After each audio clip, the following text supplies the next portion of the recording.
옛날 아주 먼 옛날에 호랑이가 담배를 피우고 산신령이 구름을 타고 내려와 쉬어가던 아주 깊고 깊은 산골짜기에 사람들의 발길이 뜸한 작은 마을이 하나 자리 잡고 있었습니다.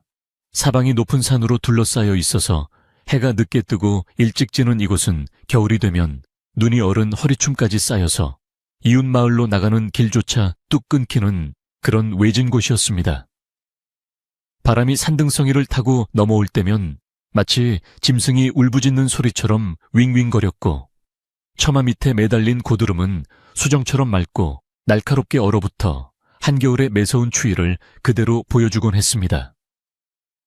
마을 사람들은 비록 가난하고 척박한 땅에서 살아가지만 마음만은 넉넉하여 콩 한 쪽도 나눠 먹으며 서로를 의지하고 살았습니다. 이 마을의 가장 끄트머리 산비탈이 시작되는 가파른 언덕배기에는 낡고 허름한 초가집 한 채가 위태롭게 서 있었는데, 그곳에는 박칠성이라는 이름의 노총각이 홀로 살고 있었습니다.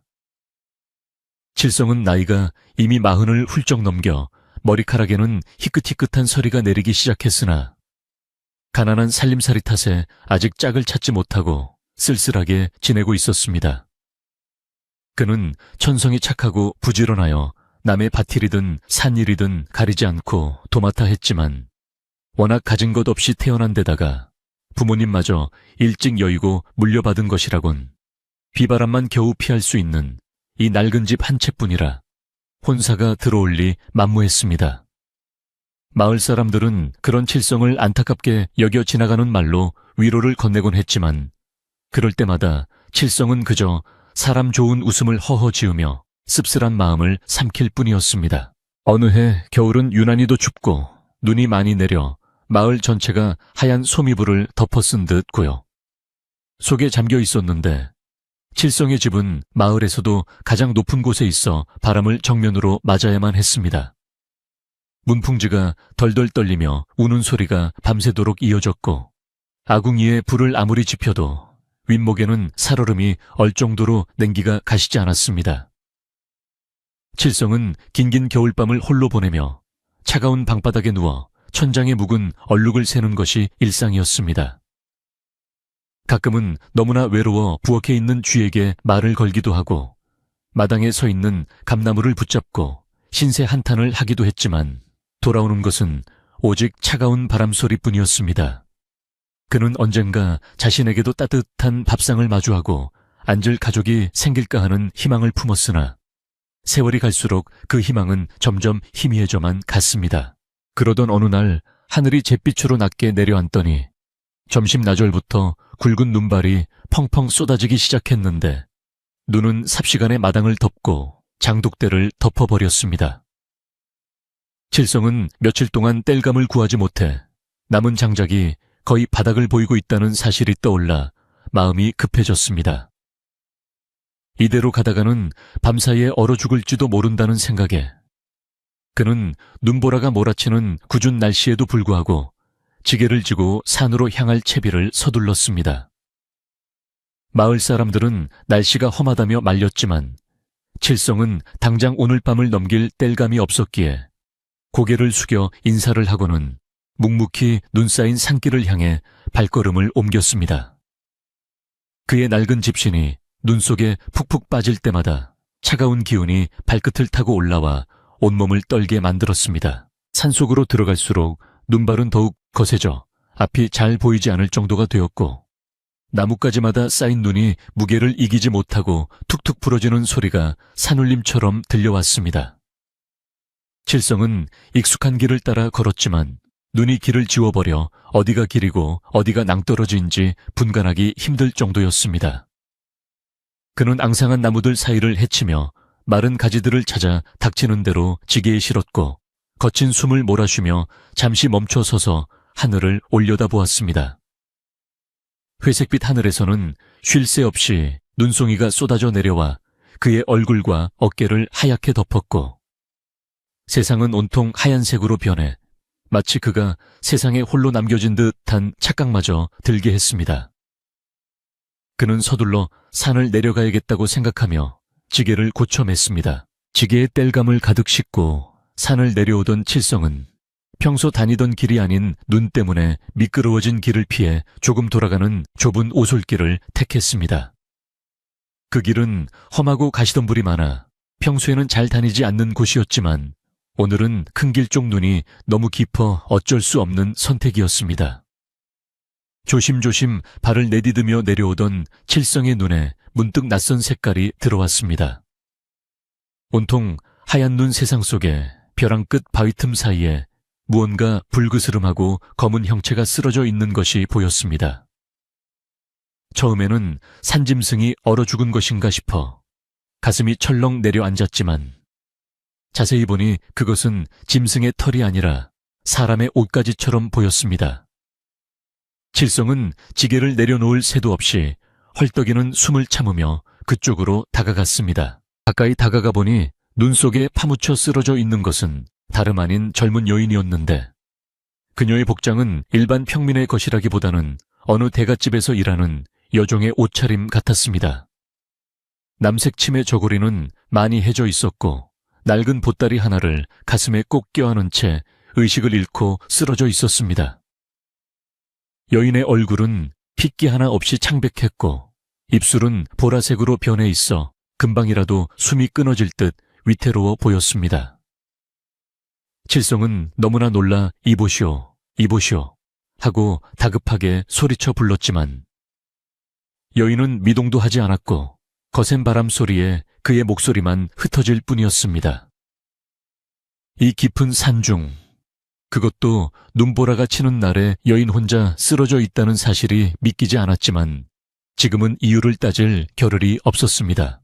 칠성은 잠시 망설였는데 이는 외간 남자가 함부로 여인의 몸에 손을 대는 것이 유교 법도에 어긋나는 일이라 여겼던 탓이기도 했고 혹시나 험한 일에 휘말릴까 두려운 마음도 있었기 때문입니다. 하지만 눈앞에서 사람이 죽어가는데 모른 척하고 지나칠 수는 없는 노릇이었고 그의 천성적인 착한 마음이 두려움을 앞섰습니다. 그는 얼른 지게에 실려있던 나무를 덜어내어 무게를 줄인 뒤 꽁꽁 얼어붙은 여인의 몸을 조심스럽게 일으켜 세웠습니다.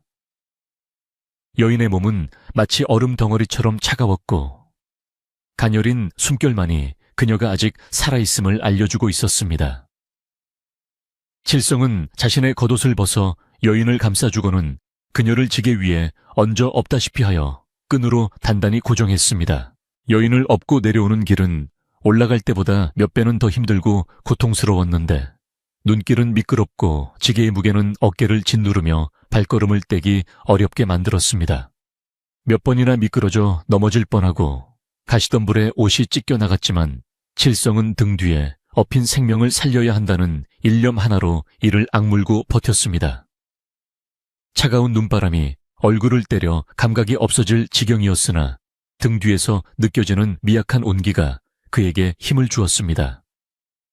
그는 마음속으로 제발 죽지 마시오, 조금만 더 버티시오라고 끊임없이 되뇌며 하늘에 계신 부모님께 이 가엾은 여인을 살려달라고 빌고 또 빌었습니다. 산을 거의 다 내려왔을 때쯤에는 해가 뉘엿뉘엿 저물어 사방이 어둑해지고 있었습니다. 마을 어귀에 다다르자 칠성은 혹시라도 누가 볼까 싶어 주위를 살폈지만 날씨가 워낙 궂은 탓에 밖을 돌아다니는 사람은 아무도 없었고 개 짖는 소리조차 들리지 않았습니다. 다행히 마을 사람들의 눈을 피해 자신의 집 마당까지 무사히 도착한 칠성은 안도의 한숨을 내쉬며 지게를 내려놓았습니다. 그는 여인을 조심스럽게 안아들어 비좁고 어두운 방 안으로 데리고 들어갔고 가장 따뜻해야 할 아랫목에 눕혔지만 방바닥은 이미 싸늘하게 식어 있었습니다. 그는 서둘러 부엌으로 나가 아까 산에서 해 온 젖은 나무들을 말릴 새도 없이 아궁이에 밀어넣고 불을 붙이려 애를 썼습니다. 매캐한 연기가 부엌 가득 피어올라 눈물이 쏙 빠질 지경이었지만 그는 쉴 새 없이 부채질을 해댔습니다. 겨우 아궁이에 불길이 살아나 방바닥에 온기가 돌기 시작하자 칠성은 물을 끓여 수건을 적신 뒤 여인의 얼어붙은 손과 발을 조심스럽게 닦아주며 주물러 주었습니다. 여인의 손은 거칠고 터져 있어 고된 일을 많이 한 사람임이 분명해 보였는데 그 모습이 마치 자신의 처지와 닮은 것 같아 칠성의 마음을 더욱 아리게 했습니다. 그는 찬장에 남아있던 쌀을 박박 긁어모아 묽은 미음을 끓이기 시작했습니다. 쌀독은 거의 비어 있었지만 지금은 아끼고 자시고 할 때가 아니라는 생각에 한 줌 남은 쌀을 몽땅 털어 넣었습니다. 보글보글 끓는 미음 냄새가 방 안에 퍼지자 긴장했던 그의 마음도 조금은 풀어지는 듯 했습니다. 칠성은 따뜻한 미음을 숟가락으로 떠서 여인의 입에 조심스럽게 흘려 넣었는데 처음에는 삼키지 못하고 뱉어내던 여인이 따뜻한 기운이 들어가자 본능적으로 목을대를 움직여 미음을 조금씩 넘기기 시작했습니다. 그 모습을 본 칠성은 아이고 다행이다. 정말 다행이야. 하고 혼잣말을 중얼거리며 안도의 미소를 지었습니다. 그는 밤새도록 여인의 곁을 지키며 물수건을 갈아주고 불이 꺼지지 않도록 아궁이를 살폈습니다. 바깥바람 소리는 여전히 거세게 몰아쳤지만 칠성의 낡은 방 안은 작은 등잔불 하나와 두 사람의 숨소리로 채워져 예전과는 다른 묘한 온기로 가득 찼습니다. 새벽녘이 되자 여인의 창백했던 얼굴에 조금씩 홍조가 돌아오기 시작했고 가빴던 숨소리도 한결 편안해진 것을 확인할 수 있었습니다. 칠성은 피로가 몰려와 꾸벅꾸벅 졸면서도 혹시나 여인이 잘 못 될까봐 잠을 쫓으며 그녀의 상태를 살폈습니다. 등잔불 아래 드러난 여인의 얼굴을 자세히 보니 고생을 많이 한 흔적에도 불구하고 이목구비가 단정하고 기품이 서려 있어 예사로운 사람은 아닌 듯 했습니다. 도대체 무슨 사연이 있어 이 엄동설 안에 깊은 산속에서 쓰러져 있었는지, 왜 관노비나 산노비들이 입는 옷을 입고 있었는지 궁금한 점이 한두 가지가 아니었지만 칠성은 그저 그녀가 무사히 깨어나기만을 바랄 뿐이었습니다. 날이 밝아오자 눈보라는 잦아들고 처마 끝에 쌓인 눈이 녹아 물방울이 되어 떨어지는 소리가 똑똑 들려왔습니다. 칠성은 부엌에서 남은 누룽지를 끓여 아침상을 봐오고는 방문을 조심스럽게 열었습니다. 그때 밤새 꼼짝도 하지 않던 여인이 천천히 눈을 뜨고 낯선 천장을 바라보고 있었습니다. 그녀는 자신이 어디에 와 있는지 파악하려는 듯 눈동자를 굴리다가 방문 앞에 엉거주춤 서 있는 칠성을 발견하고는 화들짝 놀라 몸을 일으키려 했습니다. 하지만 아직 기운이 없는 탓에 비틀거렸고 칠성은 황급히 다가가 그대로 누워 계시오. 몸이 아직 성치 않소. 하며 그녀를 만류했습니다. 여인은 경계심 어린 눈빛으로 칠성을 바라보며 옷깃을 여미었습니다. 칠성은 자신을 경계하는 여인에게 최대한 부드러운 목소리로 지난밤의 일을 설명해 주었습니다. 산에서 나무를 하다가 쓰러져 있는 것을 발견하고 데려왔으며 다른 뜻은 추호도 없으니 안심하라고 차근차근 이야기했습니다. 그의 순박한 말투와 진실된 눈빛, 그리고 방 안에 놓인 따뜻한 미음 그릇을 보며 여인의 눈에 서려 있던 경계심이 서서히 풀리기 시작했습니다. 그녀는 잠시 침묵을 지키다가 가늘게 떨리는 목소리로 살려주셔서 고맙습니다. 은혜를 어찌 갚아야 할지 모르겠습니다. 라고 말하며 고개를 숙였습니다. 그녀의 목소리는 작았지만 맑고 또렷하여 듣는 사람의 마음을 울리는 힘이 있었습니다. 여인의 이름은 연화라고 했는데 그녀는 자신의 신분에 대해 구체적으로 말하기를 꺼려하며 그저 먼 곳에서 길을 잃었다고만 짧게 둘러댔습니다. 칠성은 그녀에게 더 묻지 않았습니다. 그저 그녀가 기력을 차릴 때까지 이곳에서 편히 쉬라고 말해 주었습니다. 연화는 칠성의 배려에 감동하여 눈시울을 붉혔고 그날부터 칠성의 좁은 방 한켠에서 몸을 추스르기 시작했습니다. 칠성은 헛간에 거적을 깔고 잠을 청하면서도 방 안의 연화가 춥지는 않을까 걱정되어 밤마다 아궁이에 장작을 넉넉히 넣었습니다. 평생 혼자 살아온 그의 집에 다른 누군가의 온기가 머문다는 것은 낯설면서도 가슴 벅찬 일이었습니다. 며칠이 지나자 연화는 자리를 털고 일어날 수 있을 만큼 건강을 회복했고 그녀는 가만히 앉아 밥만 축낼 수는 없다며 집안일을 돕겠다고 나섰습니다. 칠성은 손사래를 치며 말렸지만 연화의 고집을 꺾을 수는 없었습니다. 그녀가 부엌에 들어가자마자 칠성의 집은 놀랍게 변하기 시작했습니다.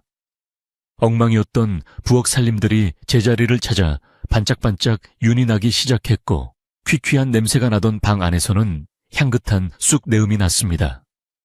똑같은 재료로 만든 음식인데도 연화의 손을 거치면 임금님 수라상 부럽지 않은 맛이 났고 칠성에 해진 옷까지는 그녀의 꼼꼼한 바느질 솜씨로 새 옷처럼 말끔해졌습니다.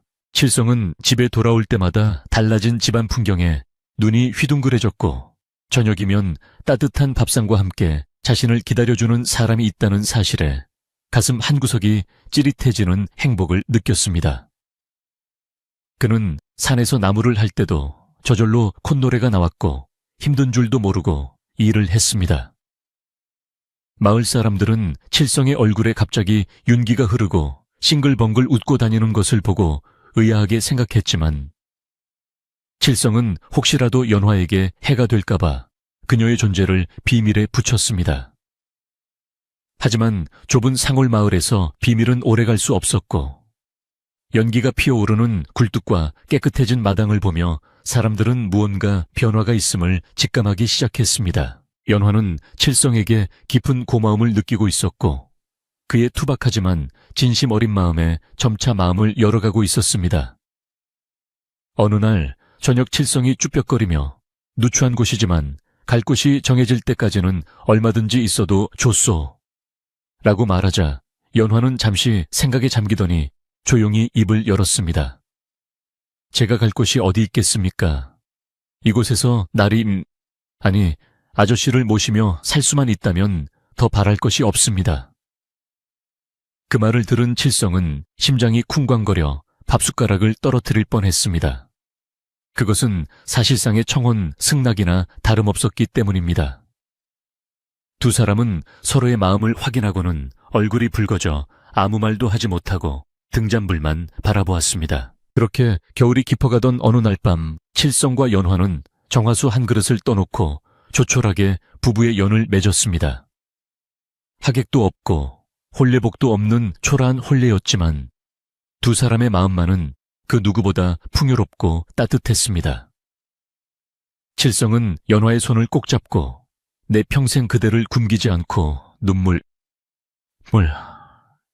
흘리지 않게 하겠소 라고 맹세했고 연화는 저도 서방님을 하늘처럼 섬기며 살겠습니다 라고 답했습니다. 칠성에게는 꿈만 같은 날들이 이어졌습니다. 차가웠던 방바닥은 온기로 가득 찼고 적막했던 집안에는 웃음소리가 끊이지 않았습니다. 그는 이제 더 이상 혼자가 아니라는 사실에 세상을 다 얻은 듯 기뻤습니다.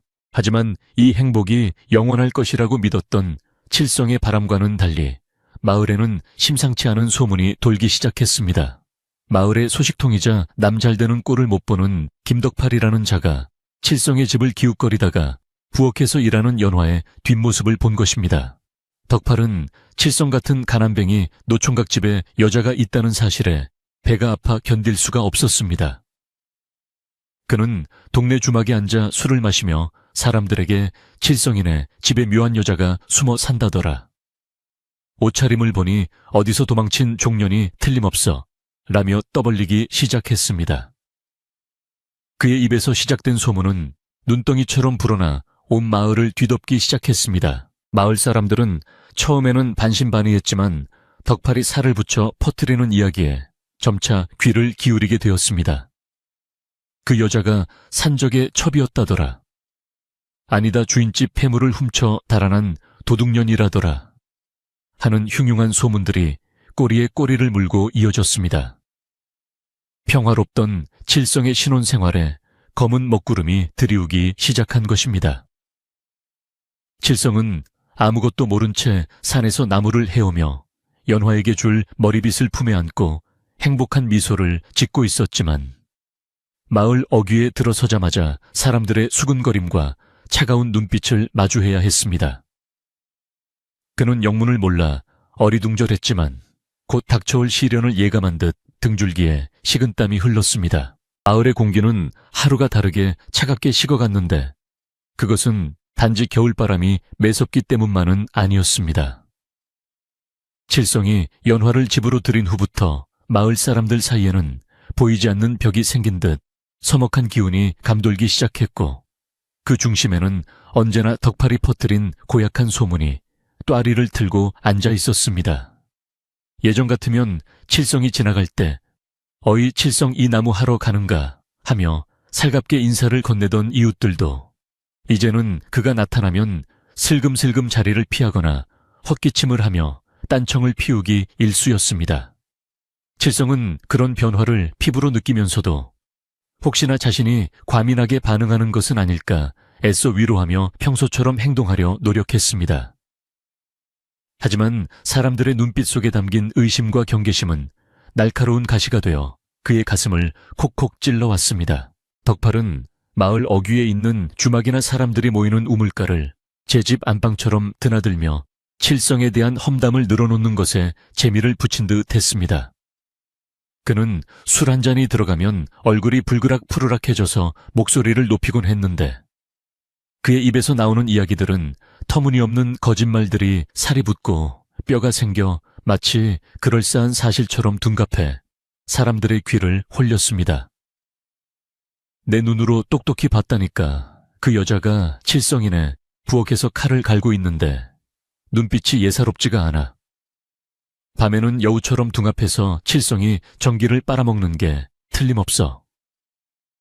덕팔은 침까지 튀겨가며 열변을 토했고 순박한 마을 사람들은 그 이야기에 반신반의하면서도 점차 칠성의 집 쪽을 두려운 눈으로 바라보게 되었습니다. 어떤 날은 덕팔이 더욱 그럴싸한 이야기를 지어내어 사람들을 선동하기도 했는데 이번에는 관아의 이야기를 끌어들여 공포심을 자극했습니다. 저 여자가 말이야, 한양의 어느 대감댁에서 귀한 물건을 훔쳐 달아난 도둑년이라는 소문이 있어. 만약 관에서 알게 되면 우리 마을 전체가 경를 칠지도 모른다니까. 도둑을 숨겨준 죄가 얼마나 큰지 다들 알지.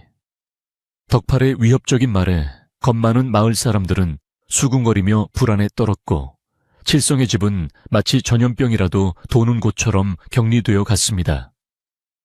사람들은 칠성과 마주치면 혹시라도 자신들에게 불똥이 튈까봐 황급히 고개를 돌렸고 아이들에게도 칠성네 집 근처에는 얼씬도 하지 말라고 단단히 일렀습니다. 칠성은 산에서 나무를 한 짐 가득 지고 내려오다가 평소 친하게 지내던 김서방과 마주쳤는데 반가운 마음에 인사를 건네려다 그만 입을 다물고 말았습니다. 김서방이 칠성을 보자마자 마치 못 볼 것을 본 사람처럼 화들짝 놀라며 샛길로 쟁얼음으로 도망치듯 사라져 버렸기 때문입니다. 칠성은 멍하니 김서방의 뒷모습을 바라보다가 씁쓸한 표정으로 다시 발걸음을 옮겨야 했습니다. 마을 사람들이 자신을 피하는 이유가 집에 있는 연화 때문이라는 것을 짐작하고 있었지만 막상 면전에서 그런 대우를 받으니 가슴이 무너져 내리는 것 같았습니다. 그는 자신이 평생을 이 마을에서 착하게 살아왔다고 자부했는데 낯선 사람 하나 때문에 이렇게 하루아침에 외면당할 줄은 꿈에도 몰랐습니다. 집으로 돌아오는 길 칠성의 발걸음은 청은망은 무거웠지만 대문 앞에서 잠시 멈춰서서 표정을 다듬었습니다. 집 안에서 자신을 기다리고 있을 연화에게 밖에서의 힘든 일을 내색하고 싶지 않았기 때문입니다. 그는 억지로 입꼬리를 올리고 헛기침을 크게 한 뒤 나 다녀왔소 하고 씩씩하게 외치며 마당으로 들어섰습니다. 그러자 부엌에서 저녁을 짓고 있던 연화가 버선발로 뛰어나와 그를 맞이해 주었습니다. 서방님 오셨습니까? 날도 추운데 고생 많으셨지요. 연화의 따뜻한 미소와 다정한 목소리를 듣자 칠성에 얼어붙었던 마음이 눈 녹듯 녹아내렸고 그는 밖에서의 서러움을 잠시나마 잊을 수 있었습니다. 연화는 칠성의 지게를 받아내리며 그의 옷에 묻은 눈을 털어주었는데 그녀의 손길은 섬세하고 정성스러웠습니다. 칠성은 그런 연화를 바라보며 세상 사람들이 뭐라 하라든 나만 이 사람을 믿고 지켜주면 그만이다라고 다시 한번 굳게 다짐했습니다. 연화가 차려준 저녁 밥상은 소박했지만 정갈했고 김이 모락모락 나는 된장국에서는 구수한 냄새가 진동했습니다. 두 사람은 마주 앉아 밥을 먹으며 도란도란 이야기를 나누었지만 칠성의 마음 한구석에는 여전히 불안한 그림자가 어리비치고 있었습니다. 연화 역시 칠성의 미세한 표정 변화를 읽었는지 걱정스러운 눈빛으로 서방님, 오늘 무슨 별일 없으셨습니까? 하고 조심스럽게 물었습니다. 칠성은 짐짓 아무렇지 않은 척 밥을 크게 한 숟가락 떠넣으며 대답했습니다. 별일은 무슨 별일? 다들 겨울이라 추워서 밖을 안 나오니 마을이 조용해서 그렇지. 밥이나 어서 먹어요. 그는 애써 밝은 목소리로 말했지만 연화의 눈을 똑바로 바라보지 못하고 밥그릇에만 시선을 고정했습니다.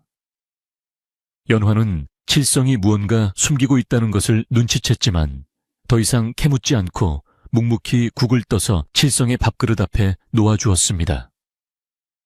그녀는 자신이 이 집에 머무는 것이 칠성에게 짐이 되고 있는 것은 아닌지 늘 걱정하고 있었기에 마을의 분위기가 심상치 않다는 것을 본능적으로 느끼고 있었습니다. 밤이 깊어지자 마을은 칠흑 같은 어둠 속에 잠겼고 간간히 들려오는 개 짖는 소리만이 정막을 깨뜨렸습니다. 덕팔은 자신의 집 방구석에 누워 천장을 노려보며 칠성을 어떻게 하면 쫓아낼 수 있을지 궁리하고 있었습니다. 그는 칠성이 예쁜 색시를 얻어 행복하게 사는 꼴을 도저히 눈뜨고 볼 수가 없었습니다. 내 반드시 저놈의 행복을 박살내고 말리라. 그 여자가 어디서 굴러먹던 뼈다귀인지 밝혀내서 관에 넘겨버리면 포상금도 두둑하게 챙길 수 있겠지. 덕팔은 음흉한 미소를 지으며 내일은 이장 어른을 찾아가 단판을 지어야겠다고 생각했습니다. 그의 뒤틀린 욕망은 칠성의 소박한 행복을 집어삼킬 듯이 이글거리고 있었습니다. 다음 날 아침 칠성은 여느 때처럼 마당을 쓸고 있는데 담 너머로 누군가가 힐끔거리는 시선이 느껴졌습니다. 고개를 들어보니 덕팔이 까치발을 하고 담장 너머로 집안을 염탐하고 있는 것이 보였습니다. 칠성이 자네 거기서 뭐 하는가 하고 점잖게 묻자 덕팔은 깜짝 놀라면서도 뻔뻔스럽게 대꾸했습니다. 뭐 그냥 지나가는 길에 구경 좀 했소. 남의 집 구경하는 게 죄는 아니잖소. 그는 비아냥거리는 말투로 대꾸하고는 퇴하고 침을 뱉고 사라졌습니다. 칠성은 덕팔의 무례한 태도에 화가 치밀어 올랐지만 싸움을 만들고 싶지 않아 꾹 참았습니다. 하지만 덕팔의 눈빛이 예전보다 훨씬 더 표독스러워졌다는 것을 느끼고 불안감이 커졌습니다. 연화는 칠성이 잠시 자리를 비운 사이 마당 구석에 있는 장독대를 닦으며 깊은 한숨을 내쉬었습니다. 그녀는 자신의 과거가 칠성에게 해를 끼칠까봐 두려웠습니다. 사실 그녀는 죄를 짓고 도망친 것이 아니라 억울한 누명을 쓰고 목숨을 부지하기 위해 도망쳐 나온 처지였습니다. 하지만 이 상월 마을에서 누가 그녀의 말을 믿어줄까요? 그녀는 자신의 신분이 밝혀지면 칠성마저 공영에 처할 것이 뻔했기에 차라리 자신이 조용히 떠나는 것이 옳지 않을까 하는 생각마저 들었습니다. 하지만 칠성의 따뜻한 품을 떠나 다시 차가운 세상 밖으로 나갈 용기가 나지 않아 망설이고 있었습니다. 그날 오후 해가 서산에 걸릴 무렵 칠성의 집 살인문 밖에서 인기척이 들렸습니다. 계시오, 칠성 총각 안에 있는가? 나지막하면서도 위험 있는 목소리의 주인은 다름 아닌 옆집에 사는 심할머니였습니다. 심할머니는 마을에서 가장 나이가 많고 지혜로워 마을 사람들의 존경을 받는 분이었습니다. 칠성은 얼른 문을 열고 나가 아이고 할머니, 어서 오십시오. 추운데 어찌 오셨습니까? 하고 반갑게 맞이했습니다. 할머니는 지팡이를 짚고 천천히 마당으로 들어서며 주위를 두리번거렸습니다. 그녀의 손에는 작은 바가지가 들려 있었는데 겉으로는 음식을 나눠주러 온 것처럼 보였지만 표정은 사뭇 진지했습니다. 심 할머니는 칠성에게 눈짓을 하여 방으로 들어가자고 했고, 칠성은 연화에게 눈인사를 하고 할머니를 모시고 방으로 들어갔습니다. 방 안에 들어선 심 할머니는 칠성이 내온 따뜻한 숭늉을 한 모금 마신 뒤 칠성을 뚫어지게 바라보며 입을 열었습니다. 칠성아, 내가 오늘 온 것은 떡이나 나눠 먹자고 온 게 아니다. 지금 마을 돌아가는 꼴이 심상치 않아서 내 놈 귀 좀 뚫어주려고 왔다. 할머니의 목소리는 낮았지만 힘이 있었고 칠성은 저도 모르게 자세를 고쳐 앉으며 긴장했습니다. 네가 데려온 그 색시 말이다. 참하고 손끝이 야무진 것은 내 진작에 알았다만 사람들의 입방아가 무서운 법이야. 덕팔이 놈이 온 동네를 쑤시고 다니며 헛소문을 퍼뜨리고 있어. 관에 고변을 한 해 만에 하며 설레발을 치는데 이게 그냥 두고 볼 일이 아니다. 심할머니는 혀를 차며 걱정스러운 표정을 지었습니다. 없는 말도 지어내면 호랑이가 된다고 했다. 사람들이 불안해하면 멀쩡한 사람 하나 잡는 건 일도 아니지. 너도 알다시피 요즘 관아에서 도망친 노비들을 잡느라 혈안이 되어 있지 않느냐. 만약 덕파리가 정말로 관에 찌르기라도 한다면 네 색시의 신분이 뭐든 간에 큰 곤욕을 치르게 될 게다. 칠성은 할머니의 말에 눈앞이 캄캄해지는 것을 느꼈습니다. 덕팔이 그저 술주정이나 하는 줄 알았지 정말로 관의 고변까지 할 줄은 몰랐기 때문입니다. 칠성은 떨리는 목소리로 물었습니다. 할머니, 그럼 제가 어찌해야 합니까? 저 사람은 정말 갈 곳 없는 불쌍한 사람입니다. 제가 내칠 수는 없습니다. 심할머니는 칠성의 간절한 눈빛을 보며 안타까운 듯 한숨을 쉬었습니다. 내 그걸 모르겠냐. 내 심성이 비단결 같은 건 온 동네가 다 알지. 하지만 세상 일이라는 게 마음만 가지고 되는 게 아니란다. 할머니는 잠시 뜸을 들이더니 단호한 어조로 말을 이었습니다. 준비를 해야 한다. 덕파리 놈이 곧 이장을 앞세우고 들이닥칠 게야. 그때 가서 어버버 하다가는 꼼짝없이 당한다. 색시한테 무슨 사정이 있는지 묻지는 않겠다만 떳떳하다면 그것을 증명할 방도를 찾아야 해. 그렇지 않으면 둘 다 이 마을에서 못 산다. 할머니는 칠성의 손을 꼭 잡으며 당부했습니다. 호랑이 굴에 들어가도 정신만 차리면 산다고 했다. 절대 흥분하지 말고 덕파리 장단에 노란하지 마라. 네가 중심을 잡아야 내 색시도 지킬 수 있는 법이야. 할머니는 그 말을 남기고 자리에서 일어났습니다. 칠성은 할머니를 배웅하고 돌아와 멍하니 방바닥만 내려다보았습니다. 할머니의 말씀이 하나하나 가슴에 박혀 칠성의 마음을 어지럽혔습니다.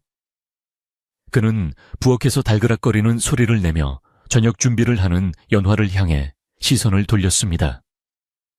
문풍지에 비친 그녀의 그림자가 유난히 가냘퍼 보여 칠성의 마음은 찢어질 듯 아팠습니다. 연화는 칠성이 방으로 돌아오자 조용히 밥상을 들고 들어왔습니다. 그녀는 칠성의 어두운 표정을 보고 무슨 일이 있었음을 직감했지만 아무 말 없이 밥그릇 뚜껑을 열어주었습니다. 칠성은 숟가락을 들 힘조차 없었지만 연화가 걱정할까봐 억지로 밥을 떠넣었습니다. 밥알이 모래알처럼 까끌까끌하게 느껴졌지만 그는 꿀꺽 삼켰습니다. 그때 연화가 조용히 입을 열었습니다. 서방님, 심할머니께서 다녀가신 뒤로 표정이 많이 어두우십니다. 혹시 저 때문에 무슨 험한 소리라도 들으셨는지요? 칠성은 숟가락을 멈추고 연화를 바라보았습니다. 그녀의 눈망울은 흔들리고 있었지만 그 안에는 어떤 결의 같은 것이 담겨 있었습니다. 칠성은 잠시 망설이다가 솔직하게 털어놓기로 결심했습니다. 숨기는 것만이 능사가 아니라는 심할머니의 말씀이 떠올랐기 때문입니다. 부인 사실은 마을에 덕팔이라는 작자가 있는데 그 자가 부인에 대해 안 좋은 소문을 퍼뜨리고 있어. 관에 고변하겠다고 날뛰는 모양인데 나는 부인이 어떤 사람이든 상관없어. 하지만 부인이 다칠까봐 그게 겁이 나오. 칠성의 고백에 연화는 잠시 침묵을 지켰습니다. 그녀의 얼굴에는 놀라움보다는 올 것이 왔다는 체념의 빛이 스쳐 지나갔습니다. 그녀는 칠성의 손을 잡으며 부드럽게 말했습니다. 서방님, 죄송합니다. 저 때문에 서방님까지 곤란하게 만들어 드렸네요. 하지만 걱정 마십시오.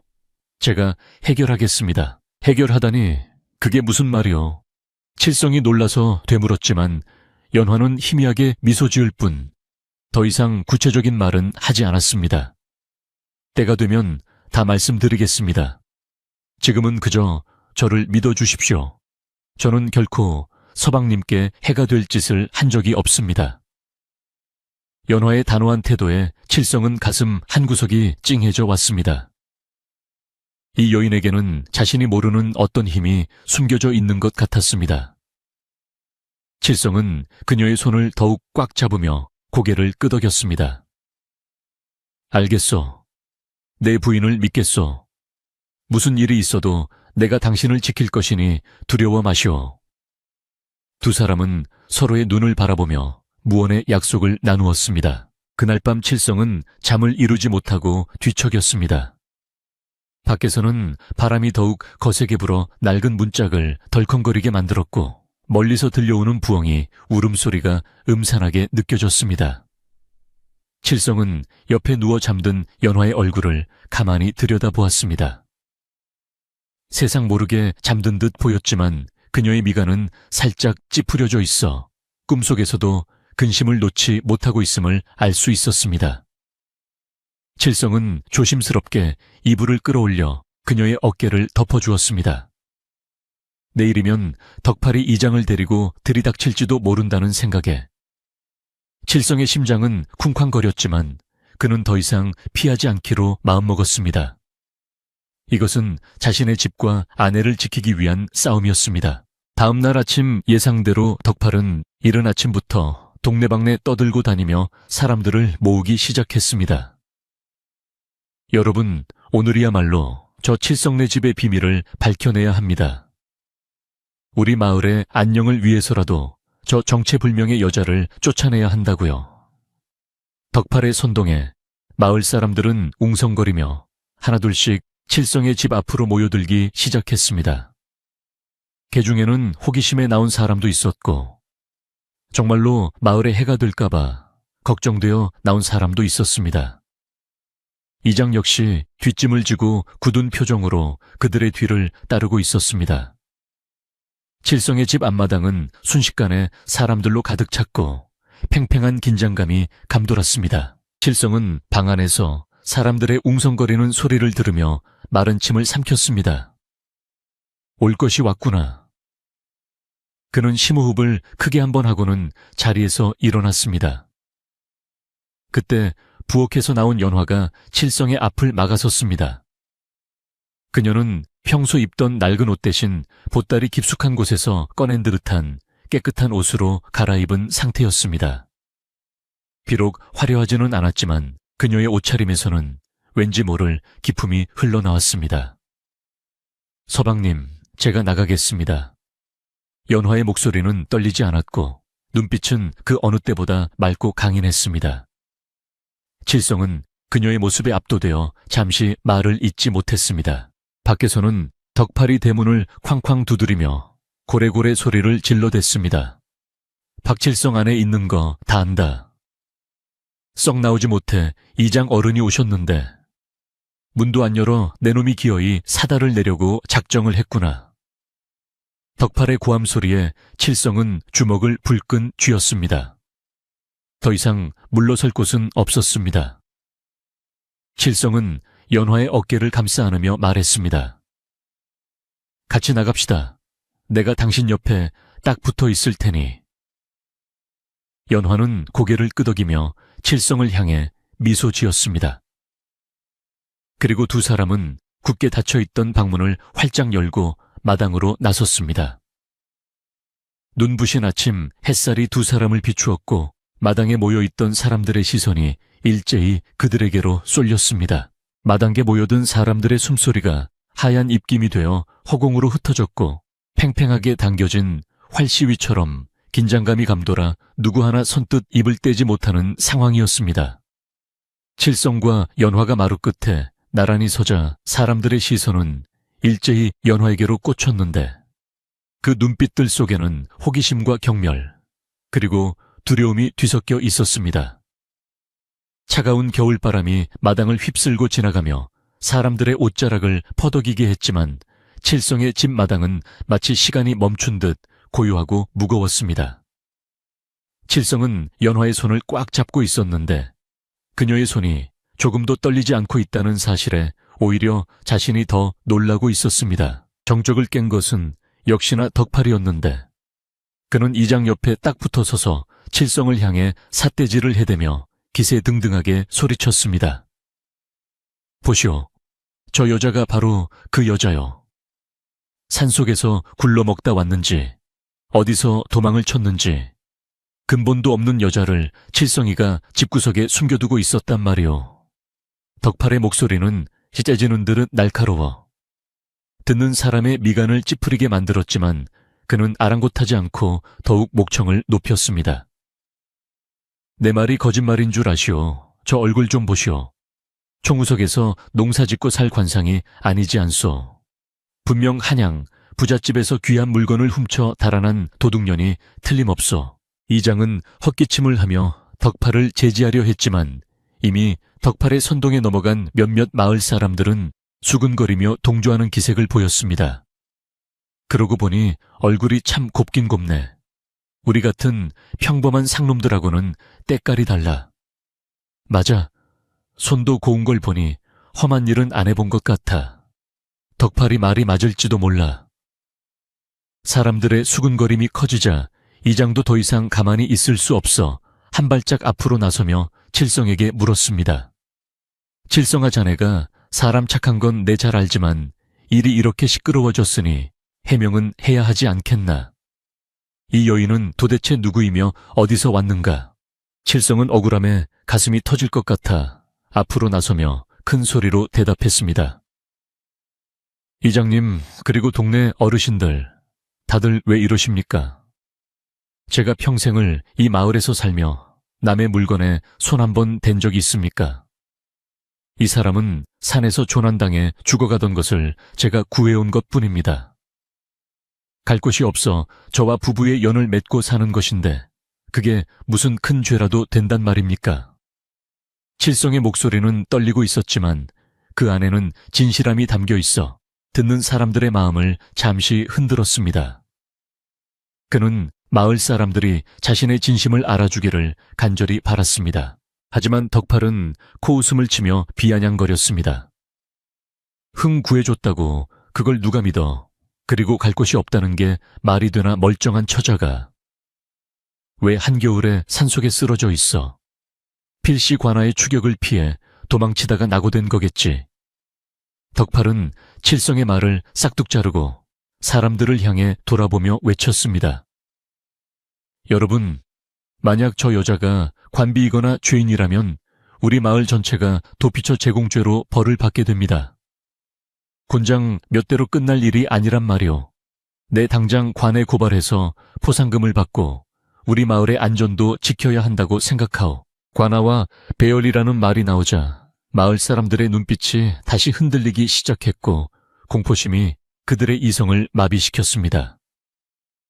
가난하고 힘없는 백성들에게 관에 끌려가는 것만큼 무서운 일은 없었기에 그들은 칠성에 대한 동정심보다는 자신들의 안위를 먼저 걱정하게 되었습니다. 칠성이 자네 미안하지만 덕팔이 말이 일리가 있어. 확실하지 않은 사람을 마을에 두는 건 위험해. 평소 칠성을 아끼던 김노인마저 고개를 돌리며 한마디 거들자 칠성은 믿었던 도끼에 발등을 찍힌 듯 망연자실한 표정을 지었습니다.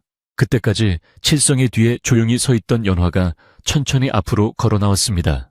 그녀의 움직임은 물 흐르듯 유연했고 옷자락이 스치는 소리조차 들리지 않을 정도로 조심스러웠습니다. 그녀는 이장과 마을 사람들 앞에 서서 단아하게 허리를 숙여 인사를 올렸습니다.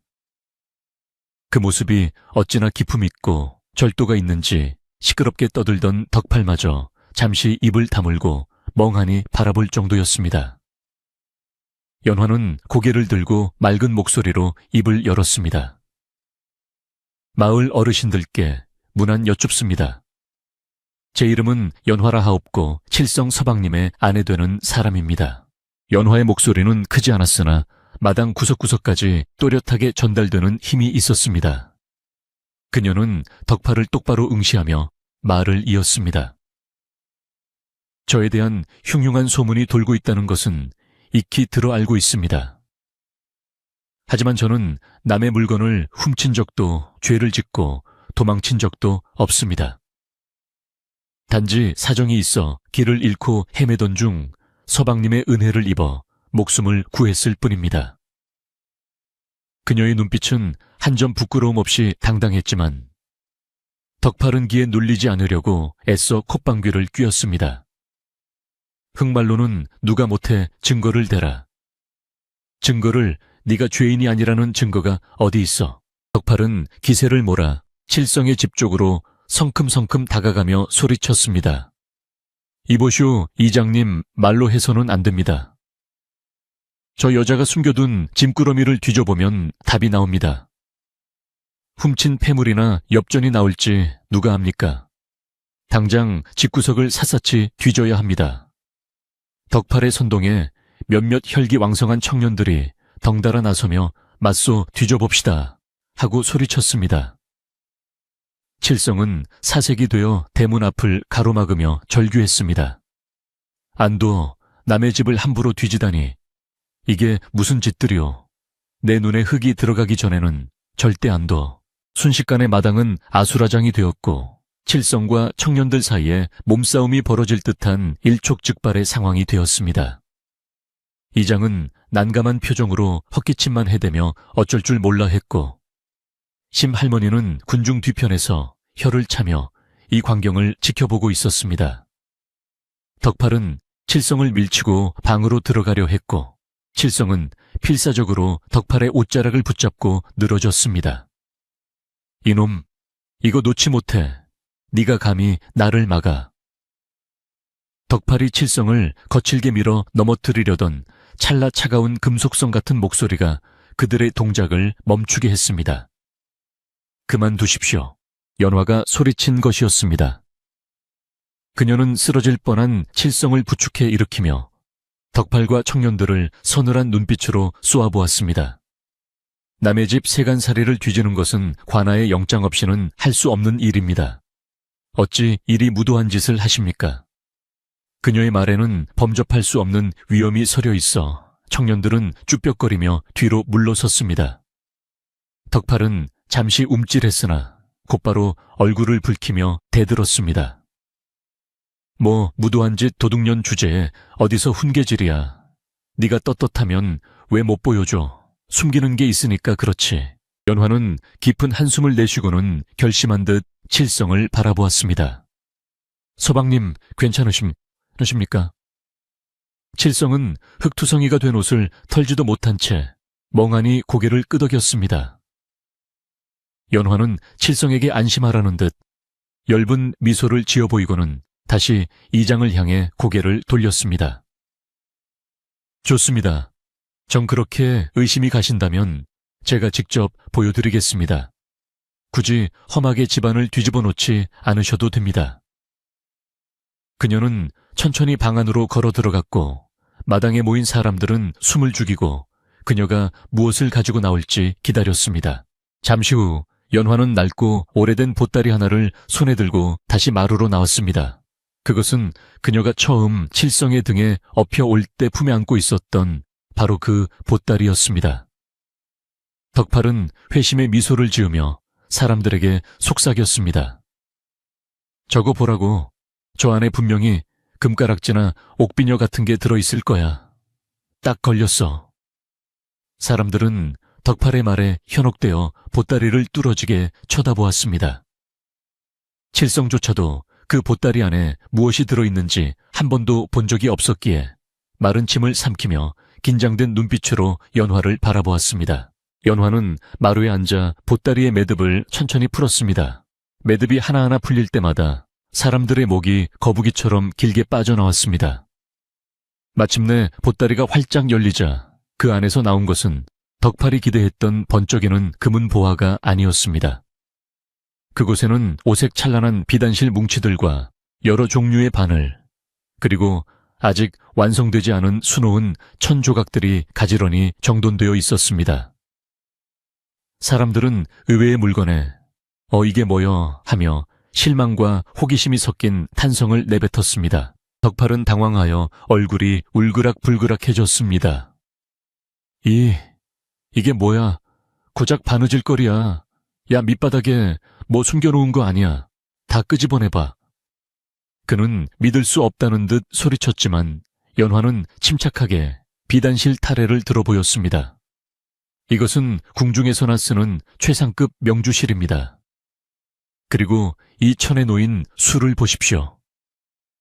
그녀가 미완성된 수틀을 들어 보이자 햇빛을 받은 자수 무늬가 살아서 움직이는 듯 영롱하게 반짝였습니다. 마을 아낙네들은 입을 다물지 못하고 감탄했습니다. 세상에 저런 솜씨는 난생 처음 봐. 저건 사람이 한 게 아니라 귀신이 한 솜씨야.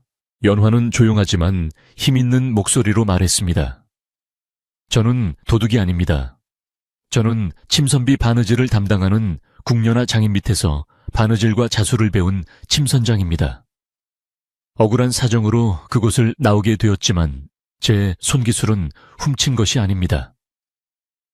그녀의 말에 마당은 찬물을 끼얹은 듯 조용해졌습니다. 시골 마을에서 평생 호미질만 하던 사람들에게 그녀의 자수 솜씨는 신기루와도 같았고 그녀가 내뿜는 전문가로서의 자부심은 의심을 잠재우기에 충분했습니다. 하지만 덕팔은 쉽게 물러서지 않았습니다. 교진말마 침선장 웃기고 있네. 어디서 훔친 물건이겠지. 네가 진짜로 그런 기술이 있다면 왜 이런 상을짜기에 숨어 살아 다 사기야 사기. 덕팔은 억지를 부리며 분위기를 다시 험악하게 몰고 갔습니다. 그는 자신이 틀렸다는 것을 인정하기 싫어 더욱더 악을 썼습니다. 이장님, 저거 다 눈속임입니다. 저런 비단은 장터에서 훔쳤을 수도 있어요. 당장 관하로 끌고 가야 합니다. 덕팔의 끈질긴 모함에 몇몇 사람들은 다시 하긴 저런 귀한 물건을 젊은 여자가 가지고 있다는 게 이상하긴 해. 라며 고개를 끄덕였습니다. 필성은 덕팔의 억지에 화가 머리끝까지 치솟아 앞으로 나서려 했지만 연화가 그의 팔을 잡아 제지했습니다. 그녀는 덕팔을 향해 싸늘하게 웃으며 말했습니다. 그렇게 못 믿으시겠다면 증명해 보이면 되겠습니까? 덕팔은 흠칫 놀라며 물러섰지만 곧 비열한 웃음을 되찾았습니다. 증명 그래, 어디 한번 해봐라. 네가 진짜 기술자라면 우리 마을의 골칫거리도 해결할 수 있겠네. 덕팔은 갑자기 떠오른 묘안에 무릎을 탁 쳤습니다. 마을 회관에 있는 아무도 고치지 못해 방치된 낡은 관복이 생각난 것입니다. 우리 마을이 이번에 고을 원님 생신 때 진상해야 할 병풍자수가 있는데 솜씨 좋은 사람이 없어서 엉망이 되었지. 네가 진짜라면 그걸 살려내봐라. 만약 못 해내면 넌 도둑년이고 사기꾼이니 당장 멍석마리를 당해도 할 말 없는 거지. 덕팔은 말도 안 되는 내기를 제안했습니다. 그 병풍은 이미 너무 망가져서 누구도 손을 댈 수 없는 상태였기 때문입니다. 이장은 아니 덕팔이 자네 그건 너무 하며 말리려 했지만 덕팔은 막무가내였습니다. 칠성도 펄쩍 뛰며 반대했습니다. 이미 다 망가진 걸 어떻게 고친단 말이냐. 이건 억지다. 하지만 연화는 눈 하나 깜짝하지 않고 덕팔의 제안을 받아들였습니다. 좋습니다. 제가 그 병풍을 완성해 보겠습니다. 대신 제가 해낸다면 더 이상 제 신분에 대해 왈가왈부하지 말고 저와 서방님께 사과하십시오. 그녀의 당찬 대답에 마을 사람들은 술렁거렸습니다. 저걸 진짜 한다고 저건 서울 기술자도 포기한 건데. 젊은 여자가 겁도 없지. 우려의 목소리가 터져 나왔지만 연화의 표정은 결연했습니다. 그녀는 자신의 명예와 칠성의 안위를 걸고 승부수를 던진 것입니다. 이장은 어쩔 수 없다는 듯 고개를 끄덕였습니다. 좋네. 자네가 그리 자신 있다니 기회를 주겠네. 하지만 실패한다면 마을 사람들의 의심을 피하기 어려울 걸세. 이장의 허락이 떨어지자 덕팔은 쾌재를 불렀습니다. 이제 넌 끝이다. 그 병풍은 신선이 와도 못 고쳐. 그는 칠성과 연화를 비웃으며 콧노래를 불렀습니다. 칠성은 불안한 눈빛으로 연화를 바라보았지만 연화는 칠성의 손을 꼭 잡으며 작게 속삭였습니다. 걱정 마세요, 서방님. 제가 누굽니까? 서방님의 아내 아닙니까? 마을 사람들은 반신반의하며 마을 회관으로 몰려갔고 연화는 자신의 바느질 도구를 챙겨 그 뒤를 따랐습니다. 하늘에서는 다시 눈발이 날리기 시작했고 차가운 바람이 그녀의 옷깃을 스쳤지만 그녀의 발걸음은 흔들림이 없었습니다. 칠성은 그녀의 뒤를 따르며 마음속으로 천지신명께 빌고 또 빌었습니다. 제발 이 착한 사람을 도와달라고, 우리의 소박한 행복을 지켜달라고 간절히 기도했습니다. 이제 주사위는 던져졌고 연화의 손끝에 두 사람의 운명이 달려 있었습니다. 마을 회관 마당에 낡고 훼손된 병풍이 펼쳐지자 사람들은 혀를 찼습니다. 수는 엉망으로 엉켜 있었고 천은 군데군데 얼룩져 있어 도저히 살릴 수 없어 보였습니다. 덕팔은 팔짱을 끼고 거만하게 웃으며 말했습니다. 자, 어디 한번 솜씨 좀 보여주실까? 못하겠으면 지금이라도 무릎 꿇고 빌어라. 연화는 병풍 앞에 조용히 앉았습니다. 그녀는 눈을 감고 심호흡을 한 번 한 뒤 자신의 반지꼬리에서 가장 가늘고 날카로운 바늘을 꺼내 들었습니다. 그녀가 눈을 떴을 때 그 눈빛은 평소의 온화한 아낙네의 것이 아니라 평생을 바늘과 씨름해온 장인의 솥을 퍼런 눈빛으로 변해 있었습니다. 주변의 공기가 순식간에 차분하게 가라앉았고 사람들은 침을 꿀꺽 삼키며 그녀의 손끝을 주시했습니다. 마을 회관 앞마당에는 숨막히는 정적이 감돌았는데 오직 바람이 나뭇가지를 흔드는 소리와 연화의 손끝에서 바늘이 천을 통과하는 미세한 소리만이 들려올 뿐이었습니다. 연화는 병풍 앞에 단정히 앉아 마치 세상과 단절된 사람처럼 오로지 자수에만 집중하고 있었는데 그녀의 손놀림은 눈으로 쫓기 힘들 만큼 빠르고 정확했습니다. 처음에는 팔짱을 끼고 삐딱하게 서서 구경하던 마을 사람들도 그녀의 손끝에서 피어나는 화려한 색채의 향연에 점차 압도되어 입을 다물지 못했습니다. 붉은색 실이 지나간 자리에 매화가 피어나고 푸른색 실이 춤을 추자 찢어졌던 하늘의 구름이 흐르는 듯한 광경은 마치 마술을 보는 것과 같았습니다. 훼손되어 버려질 위기에 처했던 병풍은 연화의 손을 거치며 생명을 얻고 있었습니다. 덕팔은 시간이 지날수록 초조한 기색을 감추지 못하고 발을 동동 구르며 식은땀을 흘리기 시작했습니다. 그는 연화가 흉내만 내다가 포기할 것이라고 굳게 믿었으나 눈앞에서 펼쳐지는 광경은 그의 예상을 완전히 빗나가고 있었습니다. 엉망으로 엉켜있던 실타래는 어느새 가지런히 정리되어 아름다운 문양이 되었고 얼룩져 보기 흉했던 자국은 바위와 이끼로 변모하여 오히려 그림의 운치를 더해주고 있었습니다.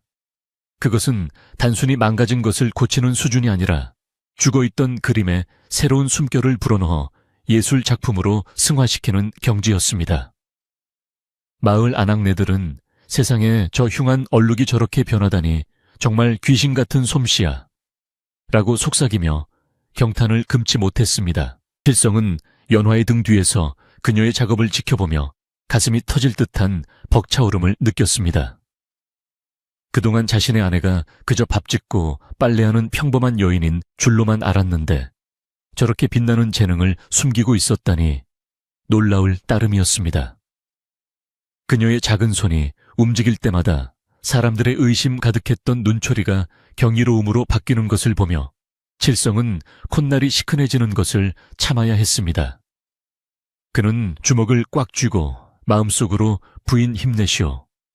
조금만 더 힘내시오. 당신의 진심을 저들에게 보여주시오. 라고 끊임없이 응원했습니다. 차가운 겨울바람이 살을 애는 듯 했지만 칠성의 등줄기에는 뜨거운 땀방울이 흐르고 있었습니다. 한참의 시간이 흐르고 해가 중천에 떠올랐을 무렵 연화의 손놀림이 서서히 잦아들더니 마침내 마지막 매듭을 짓고 실을 끊어냈습니다. 그녀는 바늘을 내려놓고 천천히 자리에서 일어나 병풍을 가리고 있던 몸을 비켰습니다. 순간 마당에 모여있던 모든 사람들의 입에서 와 하는 탄성이 터져 나왔습니다. 완성된 병풍 속에는 험한 산새와 굽이치는 강물이 살아있는 듯 생생하게 수놓아져 있었고 찢어졌던 부분은 날아오르는 학의 날개로 감쪽같이 가려져 오히려 더욱 역동적인 그림이 되어 있었습니다. 그것은 시골 마을에서는 감히 구경조차 할 수 없는 임금님이 계신 궁궐에나 있어야 할 법한 명품이었습니다. 이장은 떨리는 손으로 병풍을 어루만지며 감격에 겨운 목소리로 말했습니다. 이건 기적이야. 내 평생 이렇게 아름다운 자수는 처음 보네. 망가진 병풍이 아니라 보물이 되었어. 이장의 칭찬에 마을 사람들도 너 나 할 것 없이 연화를 향해 박수를 보내기 시작했습니다. 그들의 눈에는 더 이상 의심이나 경멸이 담겨 있지 않았고 대신 존경과 미안함이 가득했습니다. 연화는 그들의 환호에 우쭐대지 않고 차분하게 고개를 숙여 인사를 했습니다.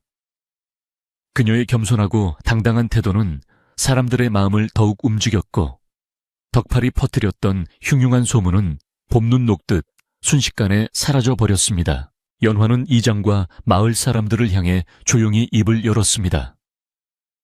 부족한 솜씨지만 정성을 다해 기워보았습니다.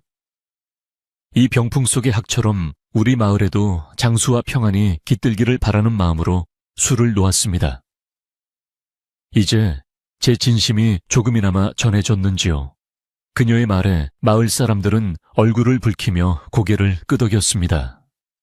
아이고, 칠성댁, 우리가 미안하네. 덕팔이 말만 믿고 생사람을 잡을 뻔했어. 정말 대단한 솜씨야. 우리 마을에 이런 귀한 분이 오시다니 복이 넝쿨째 들어온 거지. 사람들은 앞다투어 사과의 말을 건네며 연화에게 다가왔습니다. 이제 모든 시선은 구석에서 쥐구멍을 찾고 있던 덕팔에게로 쏠렸습니다.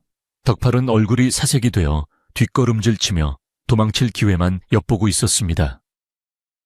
심할머니가 지팡이로 바닥을 쿵쿵 치며 호통을 쳤습니다. 덕팔이 이놈, 내놈의 그 새치 혀 때문에 하마터면 우리 마을이 큰 망신을 당할 뻔했다. 귀한 손님을 도둑 취급하고 내쫓으려 하다니 네 죄를 네가 알렸다. 할머니의 호통에 마을 청년들도 덕팔을 둘러싸며 험악한 분위기를 조성했습니다. 형님, 왜 없는 말을 지어내서 우리까지 부끄럽게 만드쇼?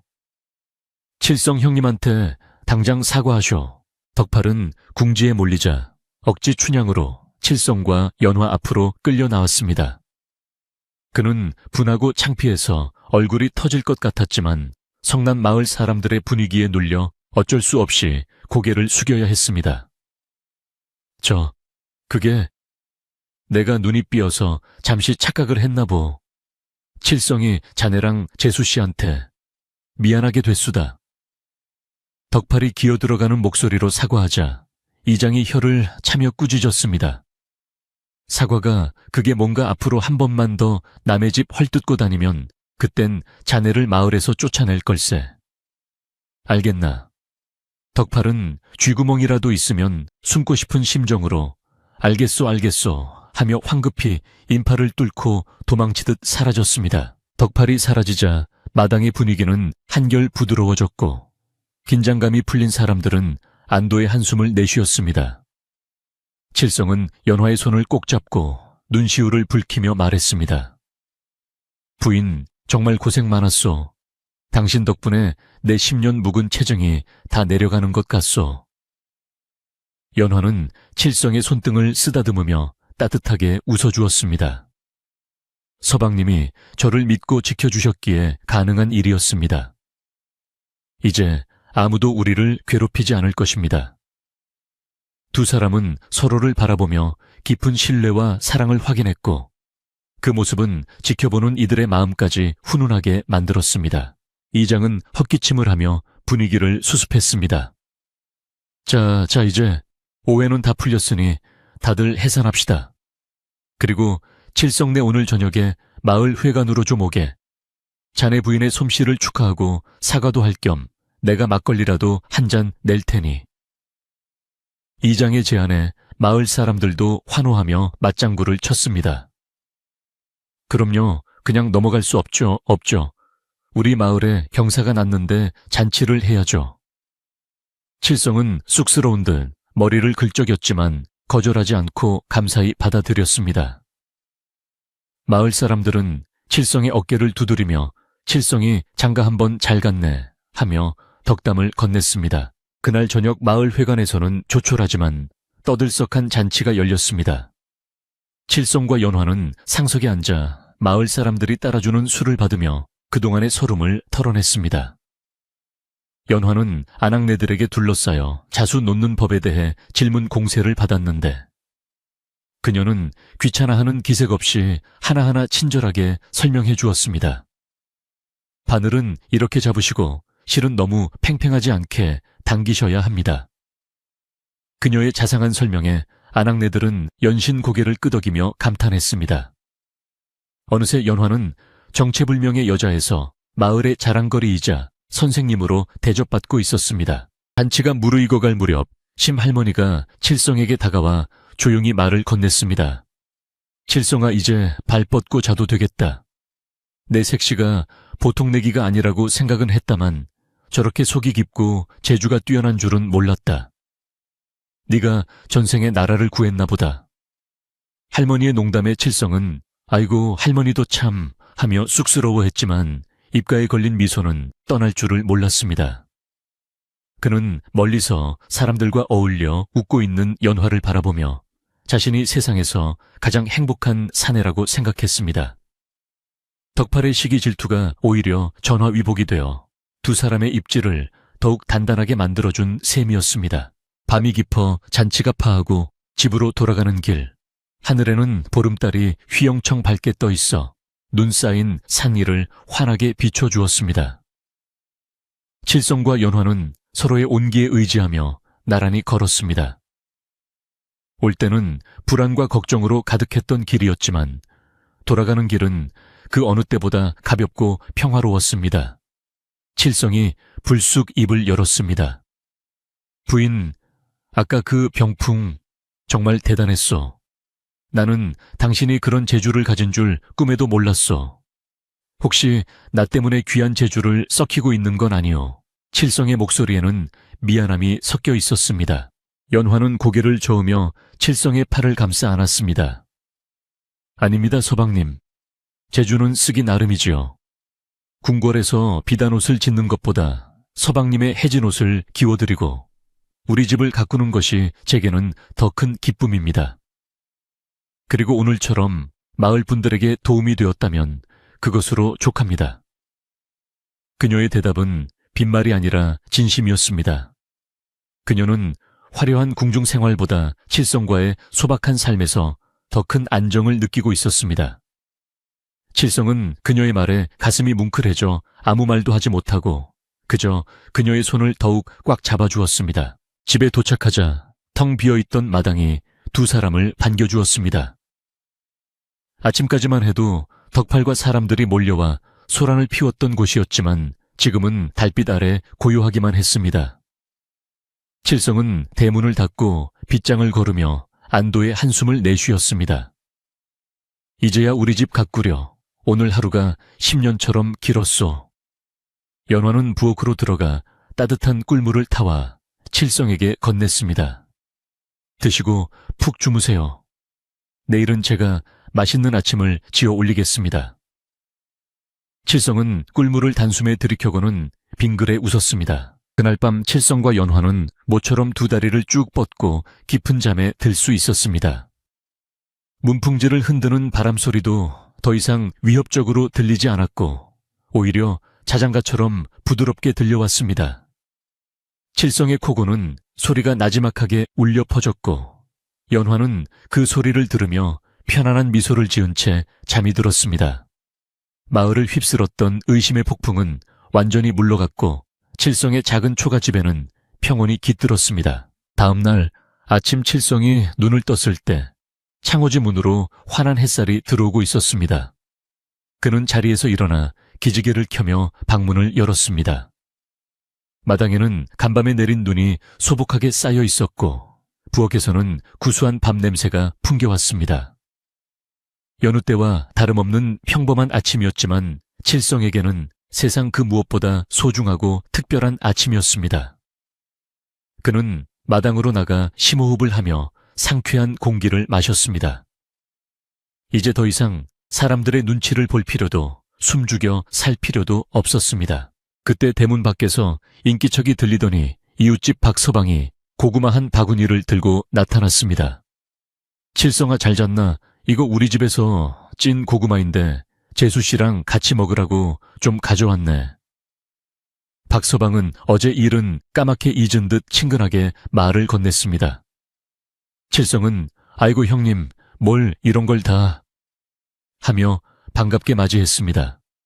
박서방뿐만 아니라 다른 이웃들도 하나둘씩 찾아와 김치며 땔감이며 이것저것을 나눠주기 시작했습니다. 칠성의 집은 순식간에 동네 사랑방이 된 듯 북적거렸습니다. 연화는 손님들에게 따뜻한 차를 대접하며 싹싹하게 응대했습니다.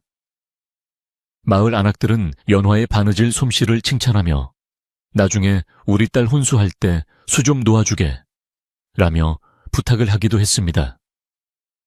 연화는 네 얼마든지요. 제가 힘 닿는 데까지 돕겠습니다. 라며 웃으며 대답했습니다. 칠성은 마루에 앉아 그 모습을 흐뭇하게 바라보았습니다. 그의 집이 이렇게 사람들의 온기로 가득 찬 적이 언제였던가 싶었습니다.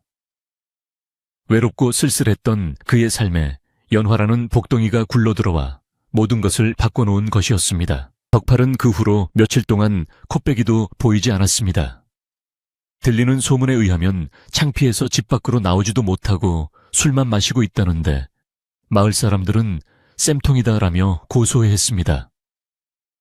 칠성은 덕팔이 밉기도 했지만 한편으로는 그 덕분에 연화의 진가가 드러나게 된 것 같아 묘한 기분이 들었습니다.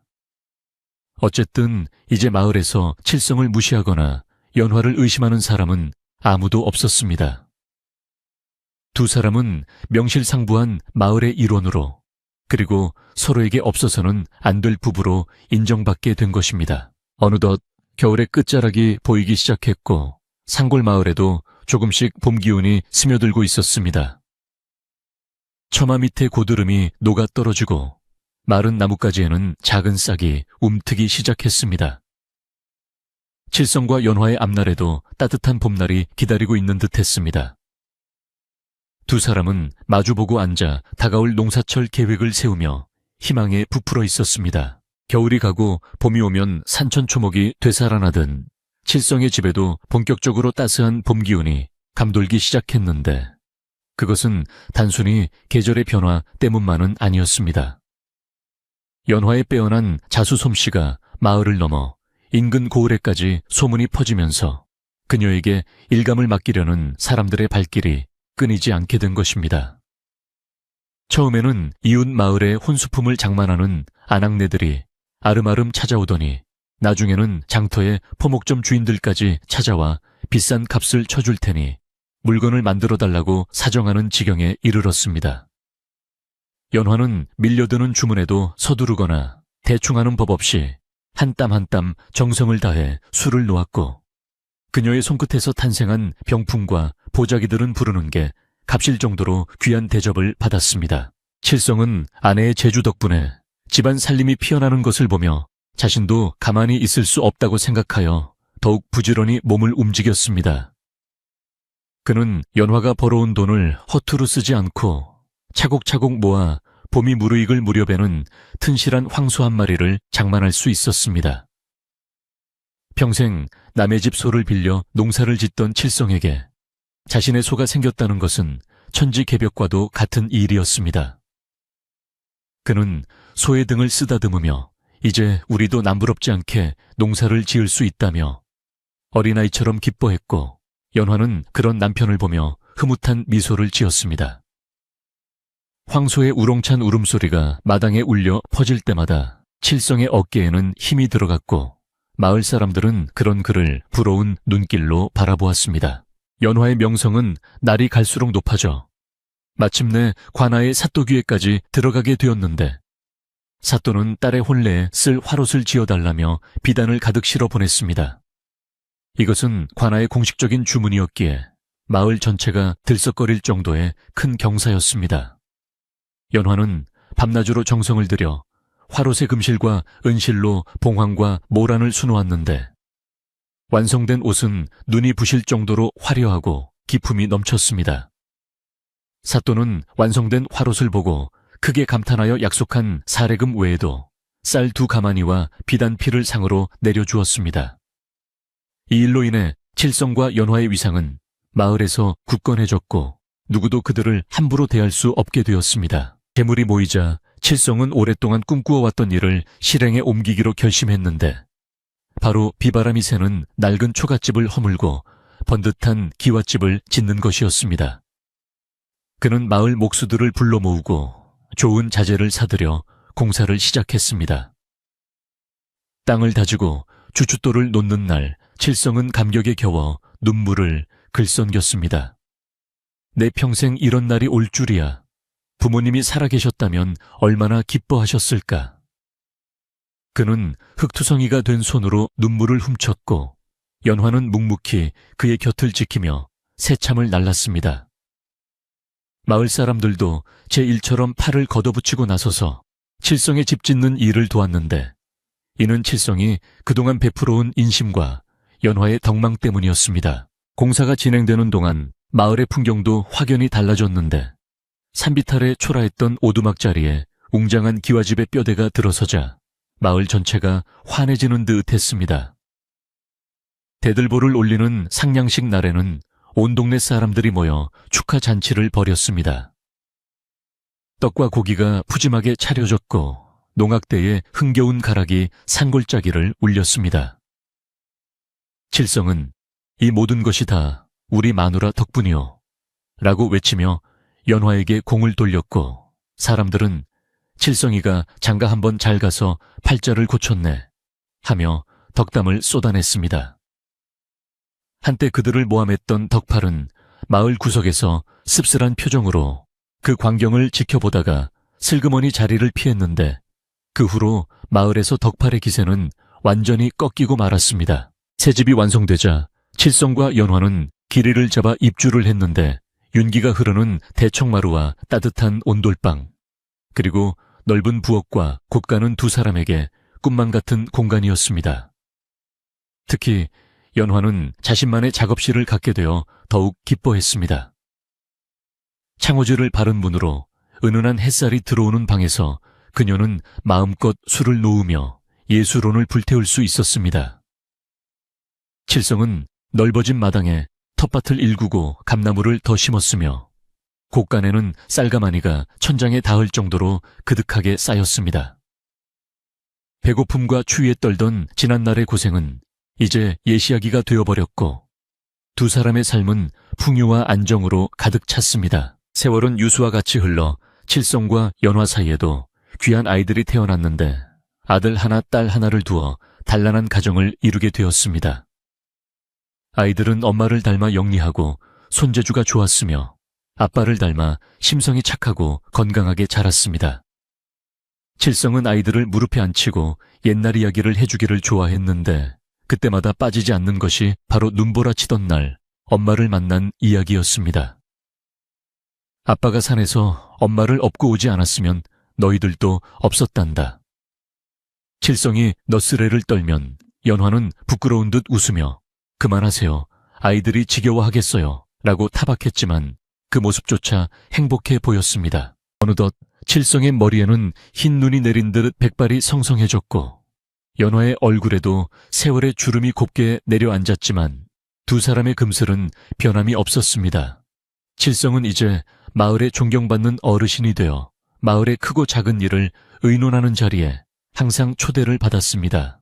그는 가난한 이웃을 보면 곡식을 나누어 주고 어려움에 처한 사람을 보면 발벗고 나서서 도와주었는데 이는 자신이 힘들었을 때를 잊지 않았기 때문이었습니다. 마을 사람들은 칠성을 박찬봉이라 높여 부르며 칭송했고 연화는 박찬봉 댁 마님으로 불리며 존경을 받았습니다. 가을 추수가 끝난 어느 늦은 밤 칠성과 연화는 따뜻한 아랫목에 마주 앉아 저녁상을 받았습니다. 상 위에는 칠성이 직접 농사지은 햅쌀로 지은 윤기 흐르는 흰 쌀밥과 연화가 정성껏 끓인 소고기 무국 그리고 갖가지 나물 반찬이 정갈하게 차려져 있었습니다. 칠성은 숟가락을 들며 흐뭇한 표정으로 밥상을 내려다보았습니다. 부인, 우리가 처음 만났을 때 끓여 먹었던 묽은 미음 생각나오. 그의 물음에 연화는 고개를 끄덕이며 미소 지었습니다. 어찌 있겠습니까? 그 따뜻한 미음 한 그릇이 제 목숨을 살리고 제 인생을 바꿨는걸요. 칠성은 국을 한 숟가락 떠먹으며 감회에 젖어 말했습니다. 나는 말이오, 그때 산에서 당신을 업고 내려올 때 내 등 뒤가 젖는 줄도 모르고 땀을 흘렸는데 지금 생각해보니 그게 다 복이 들어오려고 흘린 땀이었나 보. 당신을 만나지 못했다면 나는 아마 지금도 저 찬바람 부는 낡은 집에서 혼자 떨고 있었을게요. 그의 목소리에는 진심 어린 고마움이 묻어났습니다. 연화는 칠성의 밥 위에 생선살을 발라 올려주며 답했습니다. 저야말로 서방님을 만나지 못했다면 눈 속에서 얼어 죽었거나 세상의 모진 풍패에 시달리며 살았을 것입니다. 서방님의 따뜻한 마음씨가 저를 살게 했고 우리 가족을 이렇게 만들었습니다. 창밖에는 첫눈이 소리 없이 내리고 있었는데 마치 두 사람이 처음 만났던 그날처럼 온 세상을 하얗게 덮고 있었습니다. 하지만 그때와 다른 점이 있다면 지금은 매서운 바람소리 대신 따뜻한 온기가 방 안을 가득 채우고 있다는 것이었습니다. 문풍지에 비친 눈송이 그림자를 바라보며 칠성은 편안하게 다리를 뻗었습니다. 눈이 많이 오는구려. 내년 농사도 풍년이겠어. 그는 만족스러운 하품을 하며 배를 두드렸습니다. 걱정 근심 없이 배부르고 등 따뜻한 삶. 이것이 바로 칠성이 그토록 꿈꾸던 행복이었습니다. 연화는 칠성의 잠자리를 봐주기 위해 이부자리를 펴며 말했습니다. 서방님, 이제 그만 주무시지요. 날이 찹니다. 칠성은 고개를 끄덕이며 자리에 누웠습니다. 푹신한 목화솜 이불의 감촉이 온몸을 감싸 안았고 옆에서는 평생의 반려자인 연화가 고요히 숨을 쉬며 잠을 청하고 있었습니다. 칠성은 천장을 바라보며 지난 날들을 주마등처럼 떠올려 보았습니다.